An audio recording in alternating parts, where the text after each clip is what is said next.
Hamas disarmament and an Israeli Defense Forces withdrawal from the Gaza have become the central paradox blocking any sustainable end to this very war. On paper, the sequence sounds simple.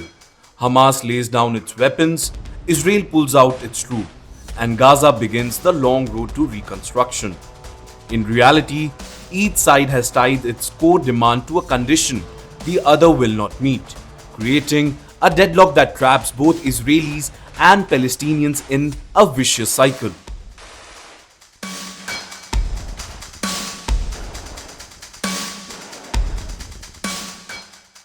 Hamas insists it will not disarm while the IDF troops remains inside Gaza.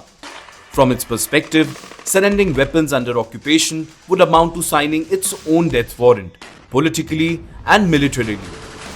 It frames its arsenal as a resistance guarantee and at most hints at idea like a long-term truce or even storing its arms rather than surrendering them outright. The message is clear. As long as Israeli troops are on the ground, Hamas will not voluntarily give up the means to fight. Israel, for its part, has learned the hard way what a premature withdrawal can mean. The trauma of October 7 and years of rocket fires from Gaza has cemented a belief among many Israeli leaders and the security establishment that leaving a rearmed, reorganized Hamas in control of even part of the Strip is intolerable.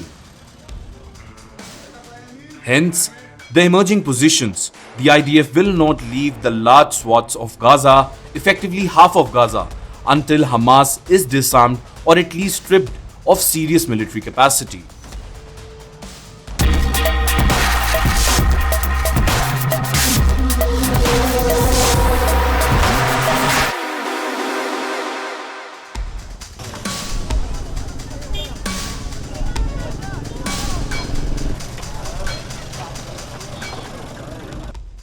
This is where the phrase Catch-22 hardens.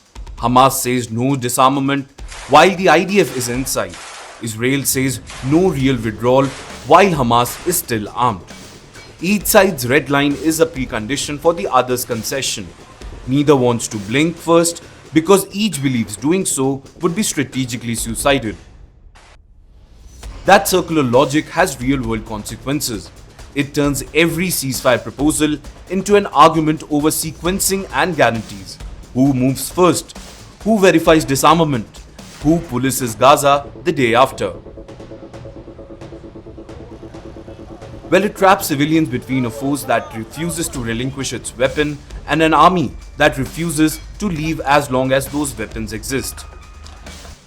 And with every additional month of stalemate, mistrust deepens, moderators weakens, and the political cost of compromise rises. The result is a self-reinforcing loop. No disarmament without withdrawal, no withdrawal without disarmament. A vicious circle that makes an already distant political solution feels almost unreachable.